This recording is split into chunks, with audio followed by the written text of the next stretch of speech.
بسم اللہ الرحمن الرحیم۔ السلام علیکم۔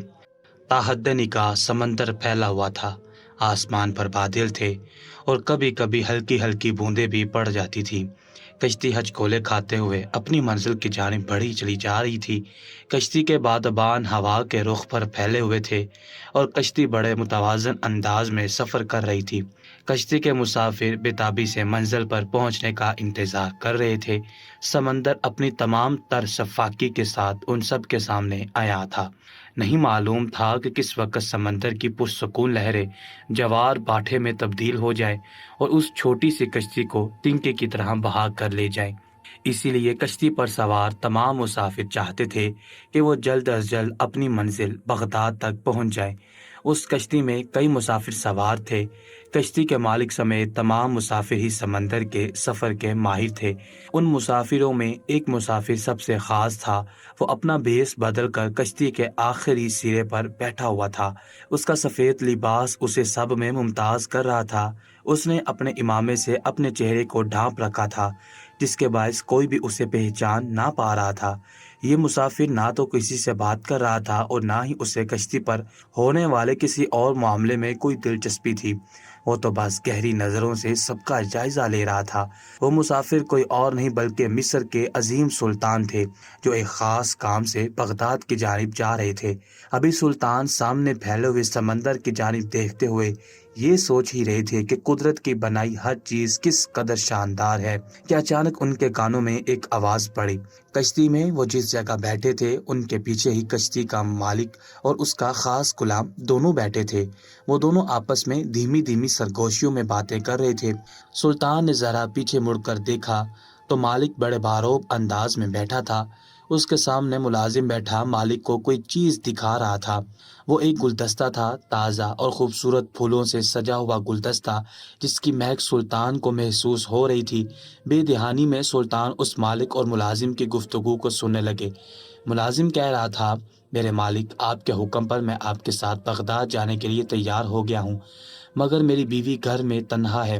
سچ یہ ہے کہ آج کا زمانہ بڑا خراب ہے، مجھے کسی پر بھروسہ نہیں۔ میری بیوی بے حد خوبصورت اور جوان ہے، مگر کام کرنا بھی میری مجبوری ہے۔ میں گھر بیٹھ نہیں سکتا، اس لیے میں نے اپنی بیوی سے وعدہ کیا ہے کہ وہ میرے واپس لوٹنے کا انتظار کرے گی اور میری غیر موجودگی میں کسی دوسرے مرد کے ساتھ اپنا گھر نہیں بسائے گی۔ مالک ملازم کی یہ بات سن کر مسکرا دیا اور کہنے لگا، اچھا تو پھر تمہاری بیوی نے جواب میں کیا کہا؟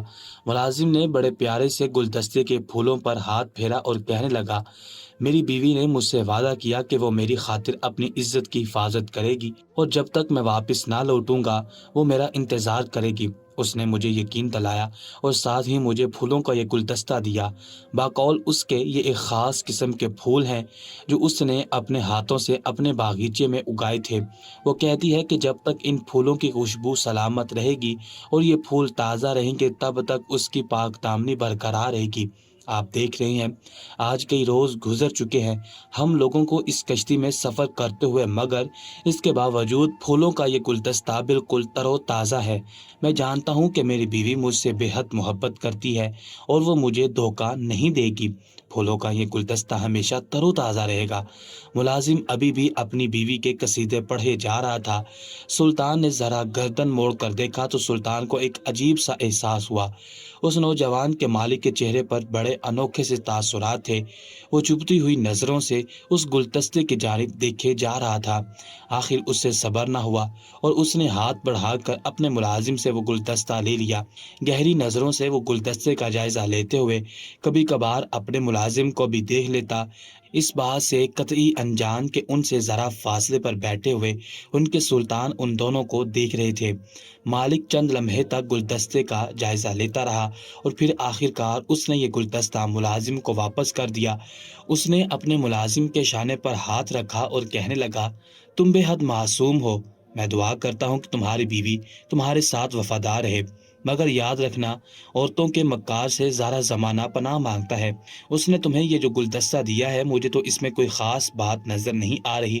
یہ بالکل عام سے پھول ہیں، ہو سکتا ہے تمہاری غیر موجودگی میں وہ دوسرے مردوں کے ساتھ تعلقات بنا لے۔ مالک کی بات پر ملازم کا چہرہ سرخ ہو گیا۔ اسے یقینی طور پر اپنے مالک کی بات بری لگی تھی۔ وہ جب بولا تو اس کے لہجے میں ہلکا ہلکا سا غصہ تھا۔ مالک، آپ میری بیوی کے بارے میں غلط بات نہیں کر سکتے۔ وہ بے حد معصوم ہے اور مجھ سے بہت پیار کرتی ہے۔ میں جانتا ہوں کہ وہ میری وفادار رہے گی۔ یہ گلدستہ بہت خاص ہے، اس لیے میں اپنی جان سے بڑھ کر اس کی حفاظت کروں گا۔ مالک نے اپنے کندھے اچکائے اور اس سے کہنے لگا، ٹھیک ہے، گلدستے کی حفاظت کرو، مگر ساتھ ساتھ کام پر بھی دھیان دو۔ ہم مصر سے بغداد صرف اسی لیے جا رہے ہیں تاکہ اپنے کاروبار کو بڑھا سکے، اور تم میرے خاص ملازم ہو، اس لیے مجھے تم پر بھروسہ ہے۔ مالک اور ملازم کی گفتگو ختم ہو گئی۔ مالک اٹھ کر کشتی کے دوسرے حصے میں چلا گیا۔ شاید اسے کوئی کام پڑ گیا تھا۔ ملازم وہیں بیٹھا اپنا سامان سمیٹنے لگا تھا۔ سلطان نے اپنی گردن موڑ لی اور سامنے کی جانب دیکھنے لگے۔ نادانستگی میں ہی وہ ان دونوں مالک اور ملازم کی گفتگو کے بارے میں سوچنے لگے تھے، تبھی اچانک دور سے ضمیر کا کنارہ نظر آنے لگا۔ بندرگاہ نزدیک آ رہی تھی، ان کی کشتی کنارے لگنے ہی والی تھی۔ سلطان نے اپنا لباس درست کیا اور اپنے چہرے پر نقاب لگایا۔ تمام مسافر اپنا سامان سمیٹ رہے تھے۔ سلطان نے بھی کشتی سے اترنے کی تیاریاں شروع کر دی۔ وہ نہیں جانتے تھے کہ اگلے چند لمحات میں ان کی زندگی میں کیا کچھ تبدیل ہونے والا ہے۔ بندرگاہ پر اترتے ہی سلطان متلاشی نظروں سے ادھر ادھر نظریں دوڑانے لگے۔ انہیں اس شخص کا انتظار تھا جس نے سلطان سے ملنے کے لیے آنا تھا۔ اس کے پاس سلطان کو دینے کے لیے بہت ہی خاص اطلاع تھی۔ وہ سلطان کا پرانا مخبر تھا اور کنان کے متعلق خاص خبریں لے کر آ رہا تھا، اس لیے سلطان بے چینی سے اس کا انتظار کر رہے تھے۔ تبھی اچانک سلطان نے ایک عجیب چیز ہوتے ہوئے دیکھی۔ کشتی کا مالک ایک دیوار کی اوٹ میں کھڑا ہو کر اپنے چہرے کو عمامے سے ڈھک رہا تھا۔ وہ بار بار جھانک کر باہر کی جانب دیکھ رہا تھا، اسے جیسے خوف تھا کہ کوئی اسے دیکھ نہ لے۔ سلطان کو عجیب سا محسوس ہوا، آخر وہ ایسا کیوں کر رہا تھا؟ اپنے چہرے کو ڈھکتے ہی کشتی کا مالک تیز تیز قدموں سے ایک جانب کو چل دیا۔ سلطان کے مخبر کے آنے میں کافی وقت تھا۔ سلطان کو اس مالک کے چال چلن پر شبہ سا ہو رہا تھا، نہ جانے کیوں ان کا دل اشارے دے رہا تھا کہ انہیں اس کا پیچھا کرنا چاہیے۔ بے اختیار ہی سلطان اس کے پیچھے چل پڑے۔ وہ شخص تیز تیز قدموں سے چلتے ہوئے ایک دکان کے قریب جا پہنچا۔ سلطان بھی اس کے پیچھے پیچھے تھے۔ اس دکان میں دو نوجوان لڑکے بیٹھے تھے، ان کے بال بے ترتیبی سے ان کے شانوں پر بکھرے ہوئے تھے اور وہ بے فکری سے ایک دوسرے کے ہاتھ پر ہاتھ مار کر باتیں کر رہے تھے۔ ان کے ہر انداز سے جھلک رہا تھا کہ وہ اوباش نوجوان ہیں جنہیں اپنے مستقبل کی کوئی فکر نہیں۔ سلطان کی حیرت کی انتہا نہ رہی جب کشتی کا مالک آگے بڑھا اور ان دونوں کے سامنے جا کھڑا ہوا۔ وہ دونوں نوجوان مالک کو دیکھ کر گھبرا گئے اور ایک دم سے اسے سلام کرنے لگے۔ سلطان سمجھ گئے کہ یہ دونوں نوجوان بھی اس شخص کے ملازم ہیں۔ وہ شخص قدرے امیر کبیر معلوم ہوتا تھا، اس لیے اس کا کاروبار جگہ جگہ پھیلا ہوا تھا۔ اصل کھیل تو تب شروع ہوا جب سلطان نے مالک کو کہتے سنا، تم دونوں صرف ہنسی مذاق ہی کرتے رہو گے یا سنجیدگی سے میرا کام بھی کرو گے؟ عرصہ پہلے تم دونوں کے ذمہ ایک کام لگایا تھا، مگر تم دونوں سے وہ بھی نہ ہو سکا۔ آج میں جو کام تمہیں دینے والا ہوں اسے مکمل کرنا تمہاری ذمہ داری ہے۔ اپنی جان پر کھیل کر بھی اگر تمہیں میرا کام کرنا پڑے تو ضرور کرنا۔ دونوں لڑکے تیزی سے ہاں میں سر ہلانے لگے۔ مالک نے جیب سے کچھ رقم نکالی اور ان دونوں لڑکوں کی جانب بڑھا دی۔ دونوں نوجوان لڑکوں کے چہرے پر چمک آ گئی۔ انہوں نے تیزی سے رقم کو جھپٹ لیا۔ آدھا آدھا بانٹ کر رقم انہوں نے اپنی جیب میں ڈال لی۔ اب وہ منتظر نظروں سے مالک کو دیکھ رہے تھے کہ وہ انہیں وہ کام بتائے جو انہیں کرنا تھا۔ پہلے تو لڑکوں کے چہرے پر بیزاری نظر آ رہی تھی، لیکن اب رقم ملنے کے بعد وہ جی جان سے امادہ تھے کہ مالک جو کہے گا وہ کر ڈالیں گے۔ مالک نے ایک دم پیچھے مڑ کر ادھر ادھر دیکھا۔ سلطان چونکہ بدلے ہوئے بیس میں تھے اور ویسے بھی وہ دکان کے باہر اس انداز میں کھڑے تھے جیسے کسی کے انتظار میں ہو، اس لیے کشتی کا مالک انہیں نہ پہچان پایا۔ انہیں سلطان کی جانب سے کوئی خطرہ نہ تھا۔ وہ دونوں لڑکوں کے ذرا قریب ہوا اور سرگوشیوں میں انہیں وہ کام بتانے لگا جو ان سے کروانا چاہتا تھا۔ سلطان کے رونگٹے کھڑے ہو گئے۔ جو کچھ وہ ان دونوں لڑکوں سے کہہ رہا تھا وہ بے حد خطرناک تھا۔ سلطان کے اندر سیٹیاں سی بجنے لگی۔ انہیں اندازہ ہو گیا کہ یہ مالک ایک بے حد خطرناک اور خود غرض آدمی ہے۔ نہ جانے اس کے اندر کس قسم کا بغض بڑا ہوا تھا کہ وہ ایسا خطرناک کام ان دونوں اوباش نوجوانوں کو سونپ رہا تھا۔ دونوں نوجوانوں کے چہرے پر خبیث مسکراہٹ نمودار ہوگی۔ جب مالک نے اپنی بات مکمل کر لی تو ایک نوجوان نے گردن جھکاتے ہوئے ایک ادا سے مالک کو کہا، جو حکم آپ کا مالک، ہم اپنی جان پر کھیل کر بھی آپ کا یہ حکم ضرور پورا کریں گے۔ آخر کو اس میں ہمارا بھی تو فائدہ ہی ہے۔ دونوں ایک دوسرے کو آنکھ مار کر زور زور سے ہنسنے لگے۔ مالک نے ناپسندیدگی سے ان دونوں کو دیکھا، مگر اسے تسلی ہو چکی تھی کہ یہ دونوں نوجوان اس کا دیا ہوا کام کر دیں گے۔ مالک نے انہیں کہا، تم دونوں کو ابھی اور اسی وقت مصر روانہ ہونا پڑے گا۔ میں چاہتا ہوں کہ میرے واپس پہنچنے سے پہلے تم دونوں اپنی ذمہ داری پوری کر ڈالو۔ اسی لیے جس کشتی میں میں آیا ہوں وہ کشتی لو اور واپس چلے جاؤ۔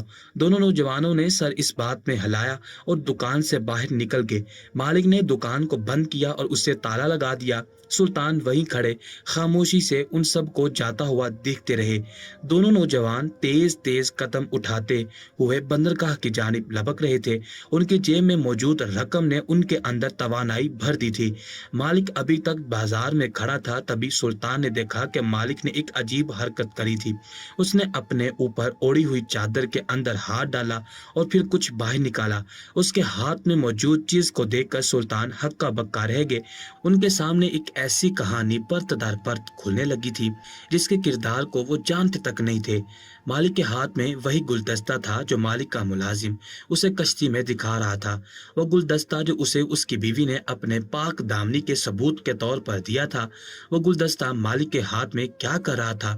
سلطان کے دیکھتے ہی دیکھتے مالک نے انتہائی نفرت سے اس گلدستے کو اپنے قدموں میں پھینکا اور اپنے جوتے سے اسے مسلنے لگا۔ اس کے چہرے سے نفرت چھلکی پڑ رہی تھی۔ اپنے جوتے سے گلدستے کو اچھی طرح روندنے کے بعد اس شخص نے جوتے کی نوک سے ان پھولوں کو دور اچھال دیا۔ یہ اس کی نفرت کی انتہا کا اظہار تھا۔ سلطان کی سمجھ سے باہر تھا کہ آخر اسے اس گلدستے سے اتنی نفرت کیوں محسوس ہو رہی تھی۔ شاید یہ اس کے اندر چھپا ہوا کوئی راز تھا۔ کچھ دیر پہلے اس نے اپنے ملازموں کو جو کام سونپا تھا وہ اور گلدستے کے ساتھ کیا گیا سلوک سلطان کے سامنے بہت کچھ واضح کر رہا تھا۔ سلطان نے سوچا انہیں بغداد میں نہیں رکنا چاہیے، وہ مخبر سے بعد میں ملاقات کر لیں گے۔ اس وقت انہیں واپس جا کر ایک معصوم کی جان کو بچانے کی ضرورت تھی۔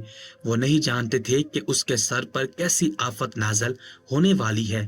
سلطان ہونے کی حیثیت سے سلطان یہ اپنا فرض سمجھتے تھے کہ اپنی رعایا کی حفاظت کرے، اور اب جب کہ ان کے سامنے وہ دونوں جوان ایک غلط ارادے کی نیت سے مصر روانہ ہوئے تھے تو سلطان انتہائی بے چین ہو گئے تھے۔ انہوں نے اسی لمحے میں فیصلہ کر لیا کہ وہ مصر واپس جائیں گے اور ان دونوں نوجوانوں کو ان کے گھٹیا عمل سے روک دیں گے۔ کشتی کا مالک بازار سے نکل کر ایک انجانی سمت میں روانہ ہو گیا تھا۔ سلطان نے اپنے قدم واپس بندرگاہ کی جانب موڑ لیے۔ وہ اسی وقت واپس مصر روانہ ہونا چاہتے تھے، تبھی اچانک وہ ہوا جس کا سلطان کو بالکل اندازہ تھا۔ اچانک سے سلطان کے سر کے پچھلے حصے پر کسی نے زوردار وار کیا۔ سلطان کی آنکھوں کے سامنے منظر گھوم کر رہ گئے۔ انہیں سر کے پچھلے حصے میں شدید تکلیف محسوس ہو رہی تھی۔ انہوں نے ایک جھٹکے سے پیچھے مڑ کر دیکھنا چاہا کہ حملہ آور کون تھا، مگر جو کوئی بھی تھا انہیں چوٹ پہنچا کر خود فرار ہو چکا تھا۔ سلطان کو اپنے سر کے پچھلے حصے میں خون بہتا ہوا محسوس ہو رہا تھا۔ ان کی ہمت جواب دینے لگی۔ بند ہوتی آنکھوں کے سامنے انہوں نے اپنے قدموں پر کھڑے رہنے کی کوشش کی، مگر زیادہ دیر کامیاب نہ رہ پائے۔ تھوڑی دیر کے بعد وہ بے ہوش ہو کر زمین پر گر چکے تھے۔ بے ہوش ہونے سے پہلے انہیں اندازہ ہو گیا تھا کہ یہ ان کا کوئی دشمن تھا جس نے انہیں پہچان لیا تھا۔ ان کے ذہن میں رہ رہ کر یہ خیال آ رہا تھا کہ انہیں جلد از جلد مصر واپس پہنچنا ہے تاکہ وہ ان دونوں اوباش نوجوانوں کو روک سکے، مگر چند لمحوں بعد ہی ان کے ذہن سے یہ خیال مٹ گیا اور وہ بے ہوش ہو چکے تھے۔ جب سلطان کی آنکھ کھلی تو انہوں نے خود کو ایک جھونپڑی میں پایا۔ جیسے ہی ان کے حواس بحال ہوئے انہوں نے اٹھ کر ادھر ادھر جھانکا۔ ان کے سر کے اوپر پٹی بندھی ہوئی تھی اور کسی زرد رنگ کی دوا کا لیپ کیا گیا تھا۔ ان کے ہاتھ پیر بالکل سلامت تھے،